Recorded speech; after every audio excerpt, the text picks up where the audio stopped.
Barlow. So listen, we are here with Miss Aleisha Kelly. And Aleisha, it was so great meeting you a couple weeks ago at the online business event that we had. And I just found like your story was definitely amazing. And now I know you said you had a couple of businesses, but I was so intrigued with your books that you have. And so let me be honest, I did, do a little Facebook creeping, and your Facebook page itself was just so amazing and so inspiring. And I was like, you know what? I definitely want to know more about Aleisha, because we have to get, your work out there so that everybody can know exactly what you have going on. And I know your book is named Three Kool Kings. Mm-hmm. And I thought that was so neat. So if you don't mind to just tell me a little bit about how you came up with the inspiration of Three Kool. I'm sure it came from your children, but like what exactly brought it on to make you say, you know what, I'm going to do this? Okay, well, thank you so much. I appreciate you, because you had a meeting 2 weeks ago that inspired me. So I'm thankful to you as well. But yeah, so Three Kool Kings is actually the name of my website. It's the name of my company. I do have 3 children, 3 boys, and I am a mompreneur. I am not recently, it's been 3 years now that I've been divorced. So what I did, how it looked for me was after the divorce, I had to go into prayer because I was working. I was burned out from working, and I'm like, now I have 3 boys to work. They're in my custody, and I just went to prayer and asked God, show me my purpose in this life where it can benefit my household. So I go to God specifically asking, how can it benefit my household? Because he knows the intricate details, not only of me, but of all my children. Yes. And so it's like, I said, Lord, I want to be able to know what I can do to leave an inheritance for my children's children, because honestly, I'm tired of leaving an inheritance for other people's children. Yes, so ma'am. What it came is he brought the vision to me on New Year's Eve, 2019, New Year's 2020. So I was actually sitting there 2019, bringing in the new year, watching it from, my basement where I am now on TV, watching my church service. And he said, write a book, do what you know. Because that's my thing, is like, I want to be different. Everybody's starting a business. I can go out there. I have an online store. I have 3 businesses. I have an online women's clothing store. I create video content for small businesses. But what can I create that's going to separate me from somebody else? Right. And so he inspired me to write a children's book. And I was like, oh, that's a great idea. So of course he knows me. As soon as he gave me the idea, I researched everything. So I started research how to write a children's book, how am I going to get it published, who's my audience going to be. And then I'm like, Lord, well, if it's going to be a children's book, it's going to have to be a picture book. I'm not an artist. Mm-hmm. So he pretty much just gave me the steps. He told me, don't be overwhelmed. Listen to the vision that I gave you. Write the children's book. You're worried about the illustrations. We're not there yet. I see God as my GPS. Yes. I'm originally from Virginia. And although I've been here since 97, when I drive back home to Virginia, I put in my GPS and I only want one step at a time. Because if I try to get all the directions ahead of time, it's going to overwhelm me. Right. And that's how the Holy Spirit speaks to me. Do what I told you to do first. So what I did first is I just went into my Google Doc and I just mapped out stories of what my kids normally do. And I ended up coming up with my first story, which is Sunday Fun Day. This is a book featuring my oldest child. And it's basically just a story that we've had in our house. My kids don't want to go to Sunday school all the time because they want to stay home and play video games. And that's the story. And so I just built off of that, one page at a time. Then once I built the story, I researched how to do the illustrations. Mm-hmm. I didn't have the finances to hire somebody. So I went and I researched how to do digital illustrations, and that's how I built my story. Wow. I did not pay anybody. Everything that's illustrated is from me. All this is illustrated. Oh my goodness, that is so awesome. Yes, and I'm not an artist. So there's the research. You got to figure out how to do that. I'm not an artist. There's so much free wisdom out there. and YouTube and, and people's blogs. And I researched how to create the graphics and just color over them and make them my own. And it's legal. So that's what inspired me to do to become an author. Once God showed me that I could do it, I ended up saying, this is who I am. I'm an author now. I write children's books. So you mentioned that you were going through, or you were divorced. Let me tell you something. A divorce will bring some greatness out of you. Absolutely. I've been there in that same position. And that's why, for me, this is a little bit off track, but that's why it is like us as women and as men, when we go through divorces, it is important for us to take that time to like go through the whole process of reestablishing your life, because I went through those steps. And I remember having a conversation with the Lord, just as you did. And I was like, Lord, if you bring me out of this, I promise, the promise you made. I made the promise. I was like, Lord, I promise I will go back and help every woman that is in this position to where you broke. You don't know what to do. Your job is not paying you enough to cover your whole family, or, where you have enough money to do the things that you want to do. So it's like, Lord, if you give me the direction and the instruction of what to do to get out of this hole, I'm going to go back and help every divorced woman that's, laying on the bathroom floor feeling hopeless. And out of that, and it doesn't necessarily have to be divorce, it can be any type of situation where things can definitely be birthed. Like you can definitely birth a new idea, a new business, just like rebirthing yourself, your whole identity, when you have to like reshift and refocus and figure out, okay, what am I going to do to bring money into my house now that it's the one income house. So yes, some great things can come out of just getting to yourself and trying to see exactly what can you create, because again, we have our own skills, you have talents, you have experiences in your life that can benefit you if you just sit down and get some alone time by yourself to see, okay, well, you know what are my talents? What am I good at? What are my strengths? And those things can be business ideas.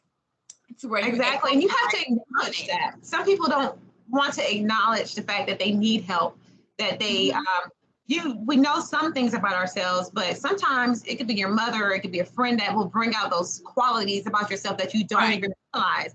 And just to be self-aware that you just acknowledge that you need help with knowing what your purpose is, and just being vocal and not being afraid to tell people like, I don't know what it is. And God, maybe he's trying to speak to you, but you harden your heart, you don't hear his ear, and he can speak to somebody else. So my thing is never to allow divorce to shame you, or to allow whatever your hardship you're going through to shame you and keep you from mentioning it and talking about it to people, because then you'll find out somebody else is going through the same thing. And they're like, girl, let me tell you how I got over it. So to me, that's why I'm so vocal and honest about my journeys, because there's so many other women that's going through it. But especially when you're in a church, some people are just too shameful to say that, hey, I thought that, it was going to work and it didn't work out. I'm in Christ and I gave up. Some people don't even want to mention it, but it's something that I overcame. And I always say that divorce never broke me. It just turned me into an entrepreneur. That's what divorce did. Turned me into an entrepreneur. That's awesome. I love it. So now, just to backpedal a little bit, was this something that you always wanted to do? But like, did you have like a little curiosity when it came to being an author, like when you were growing up, or did this all come about after your divorce and you was trying to figure out how you could give back to your children? So no. So a lot of people always say, this is what I wanted to do when I grow up. I never really had that. I never said I wanted to be a doctor. I never said I wanted to be an astronaut or anything.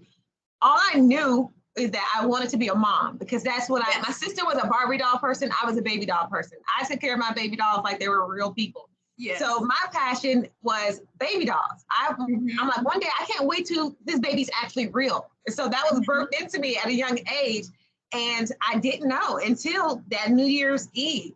And God knows the passion that I have for my children. And that's when that spark That's when it came on New Year's Eve. I never thought about it. My sister's a poet, so I saw it that it could be done. So it was probably in my subconscious that it was possible. I knew that she was self-publishing, but I never said she's doing it, let me do it. It literally did not come into 2019 New Year's Eve. That's awesome. I love it. And so how long did it take for you to actually get the ideas down to, okay, like the one you said about the Sunday school, like how long did it take for you to get an actual concept of what your book was going to be about? So that one, that first book was the fastest one. I'm working on my third one. It didn't take long because I literally just took the scenario of my son saying he did not want to go. So what I did is I said, okay, I need to, because I need to write down everything. So so what I did is I went to a Google Doc and I titled it, this is the name of the book. And as I was creating pages, what I did is I went to Google Images. They didn't have to be cartoon images, but I copied an image that kind of looked like how I would want that page to be. So it could be like a kid just waking up in the morning, just a random kid. And I pasted that to each page. So in other situations like authors, if they're creating a book, you know, they're writing the story and they're kind of sketching it out for the illustrator. So you want to have a visual. So that's what I did with each page. And because that was so simple for me, it didn't take long. So to get the book completely written, it took less than 30 days. Really? 30 days. And of course, because it's a Google Doc, I went back and I readjusted it.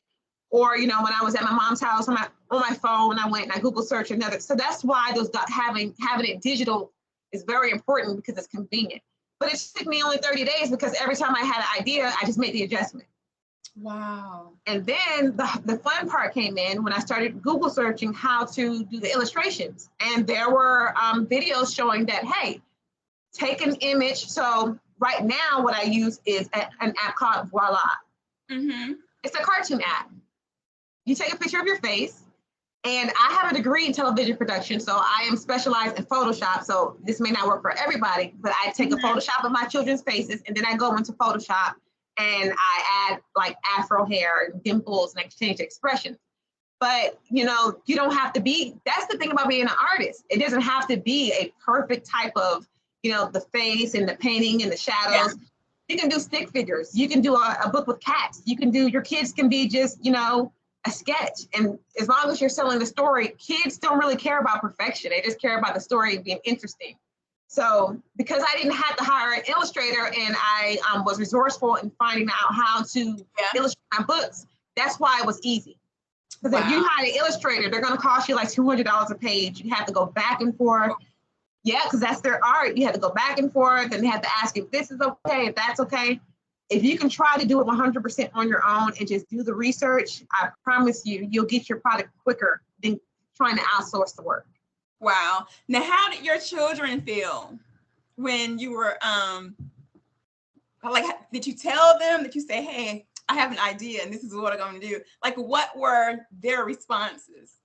So with the first book, they were excited. So they were excited, and this is what I did with the first book. After I completed the first book, by completion, I did a digital copy first, and I released it on KDP, Kindle Direct Publishing. And I said, okay, since they're so excited about it, they were excited to see their faces in the book, I said, let's do a YouTube video. Because I wanted to incorporate them. I wasn't ready for them to write yet or illustrate. So I'm like, I need to incorporate them. So what I did is, their parts of the book, I recorded their voices. I pretty much did a read aloud on YouTube. I recorded their voices. So when you read when they're reading their part on YouTube, you hear their voices. And so they were excited about that. I'm excited too. I'm going to have fun with that. That is so neat. Oh my goodness. They're very excited. By the second book, they're like, okay, you know, I'm trying to get them pumped up. Like, oh, I have a second book here. My second child, I want to be a superhero when I grow up. By the time I get to the second book, you know, they're like, whatever, this is just what you do. They're not really showing as much excitement, but yeah. I love that.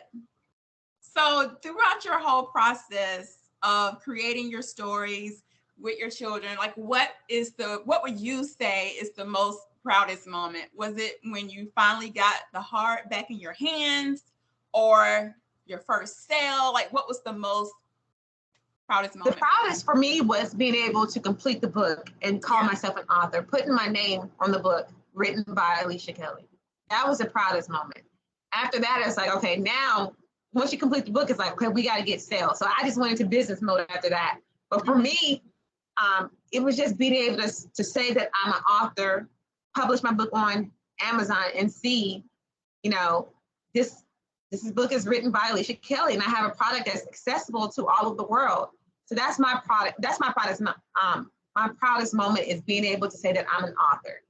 That's amazing. And so when you started, you said you went into business mode. Like, what was like did you have to do a lot of research? Because for me, I have written a book, and it's not that big of a book, but it just talk about like tax deductions and stuff like that.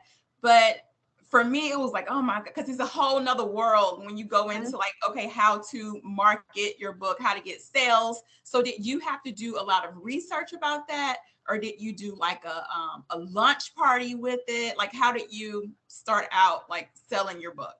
So for me, it's research. It's always going to be research for me. It's always going to be looking at somebody else's testimony about how they did it. Because to me, that's the real story, is their testimony. So it was just research. And I found that your best customer, or you're going to be able to scale your business quicker with strangers than family. Yes. Because your mom is only going to buy so many books. She can, and then I don't want my mom at work promoting my book for me. You got to work. She does that anyway. But you know, to me, if I say that I want to be a big brand or be a big named author, then I need to do what they do. So I was researching paid ads. I want my customers to be people that I don't know. So I went into business mode by researching how to do paid advertisement. I did research on, a lot of people don't know that you can get on any platform that offers advertisement. They are going to give you access to a specialist for free. Getting on those on the phone calls with these people so they can tell me exactly what works so that I can get sales, because that's how they get paid based on like paper ads. So really be intentional about what I want. And that is, I want customers that I don't know. So, and that's helping me to like just do testing ads and seeing what works and seeing who my market is and things like that. I haven't been to expos and things like that. I haven't gotten out there like that because, unfortunately, like I mentioned before, I don't like to be in front of people. I don't like to be live. And I know I have to shift that mindset. But I find that paid advertisement is my best tool as far as getting my book's exposure that it needs.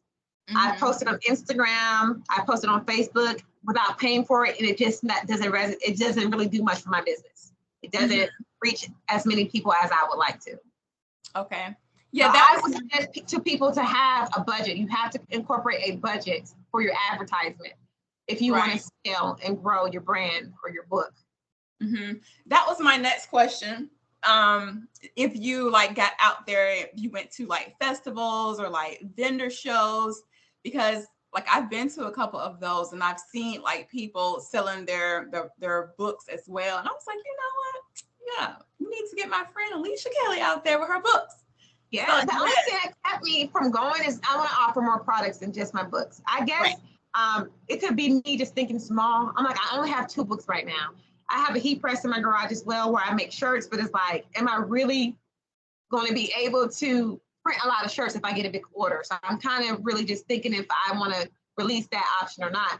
But what's keeping me from actually physically going out there is I want to be able to offer more. I'm actually looking into adding affirmation cards for little boys. I'm looking into adding plushies, you know, just things to put on the table. And all this stuff is coming from China. Most likely it's going to take time. I need to hurry and get on it. But I want to be able to provide more than just the 2 books. That's the only reason, the main reason why I haven't gone into physically being out there and setting up a booth. Well, I really think it's going to be big because you have the passion behind it. You have a great personality behind it. And I think the purpose of it is amazing. So just as it drawn me, and I was like, let me look her up. Let me check out her Facebook. Let me see. Is there. So you have it. You just got to get it out there, as you have to do with any other business. But everything else, you already have it. You have what it takes to make it to whatever you want to make it to. You really do. So if anybody is out there and they may feel like, you know what, I have a great idea. I have this book that I want to get out to the world. What would be their first couple of steps in order to get that going? That you would to me, the first step is, like I said, I prayed and asked for God to show me my purpose, because God knows deep down if you really want to do it and what your motives are. If your motive is just to make a sale, you're going to give up. It's not easy. It's not easy. And sometimes, you know, you assume that people are going to support you just because you're in their bloodline or because you're one of their Facebook friends. You got to realize, ask yourself this: if I get no support from the people who are close to me, will that cause me to quit? And if the answer is yes, you're probably in it for the right reasons. It's got to be something that you really, really, really are passionate about. Otherwise, you're going to give up. And just, you know, if you're just, like they say, chasing the bag, then you're in it for the wrong reasons, because the entrepreneur is highs and there's lows. You know, seasons change. There was a time when Facebook was just showing my products without me paying anything. I was like, oh my gosh, as soon as I post something, people were looking at it. Well, now the algorithm has shifted because Facebook wants you to pay for that ad. So you can't be moved by the fact that people may not support you the way that you want them to. You still have to be on your grind. So that's what I say. If you're not passionate about the project, if you don't just get up and want to create and want to write just because you want to do it, and if the only reason why you're doing it is just to get paid, then you're probably not. Probably shouldn't be doing it. Exactly. So it's about finding exactly what your purpose is and exactly what your motivation is going to be. Because when the chips are down, then what are you going to do? Like, are you just going to throw in the towel and be like, you know, I ain't really want to do that anyway? Or is it something that you really, really feel passionate about? Yes. And when you created your book, your first book, because a lot of people still feel like, well, I have to find a publishing company. And that's not true. You do not have to find a publishing company to get your book published. I think you mentioned KDP. I've used KDP in the past as well. So that's something very easy. It's very easy, friendly for you to upload everything to KDP, and then everything is sold via Amazon. So you do not have to have a publisher. Like you can if you want, but you know, it's not like it was back in the day where you had to, like, you know, send your manuscripts out to get someone to pick your book up. And for me, because I spend a lot of time illustrating these pages, honestly, I just have my digital copies on Amazon. Because when I put the book up there and I saw how much they were taking, I'm like, no, we're not doing that. Yeah. This is why I'm going through China. I rather just let them do it and I buy in bulk. Yes. So there is KDP, there's Lulu, there's Ingram Spark is a popular one as well. But you got to understand, these companies are in America, and you know, you got to see what's going on with the economy right now. So they're going to charge a little bit more. My thing is, like I said, this is my passion. So when it's really your passion, you're going to be very skeptic about just allowing people to take a big chunk of that. I take it very personal. And this is why I have my website, 3coolkings.com, because I keep more of the profit. Yes, I do have the digital files on Amazon. That's just for exposure, but I'm really praying that people actually buy it from my website. Because when you put your blood, sweat, and tears in it, and some third-party person just says, give me 50% of it, it just doesn't feel right. Oh, wait a minute. Yeah, exactly. And I've never went through publishing, but I imagine in my mind that's probably the same experience. Like, you're going through the publishing company, they're probably going to take a big chunk of it. So that's just something to think about.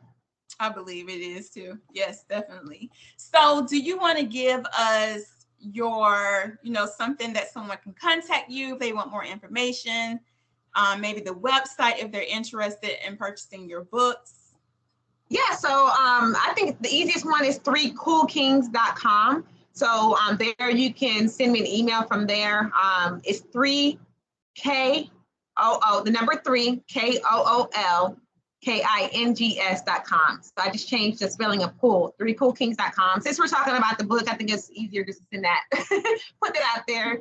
And I'm here to help people too. You know, if you want to know the apps that I've used, if you want to know, and I share everybody's videos on YouTube. Like, my cousin just asked, how do I get an LLC? Girl, this is the video I watched 2 years ago, and it worked, and she did it in 10 minutes. So I'm not in the coaching business or anything like that. So when people ask me stuff, I send you directly to the same sources that I use. So if they want to reach out to you, and then you reach out to me to give them the information that I use, I'm fine with that as well. But 3coolkings.com, you can shoot me an email, and yeah, I'll be happy to help. I'm Well, looking for more books that have Black representation. That is my passion. yes. So, And I love the hair that you thank have. I you. was like, oh my goodness, this is great. Yes, you did a really, really good job. Thank you. I appreciate it. Okay.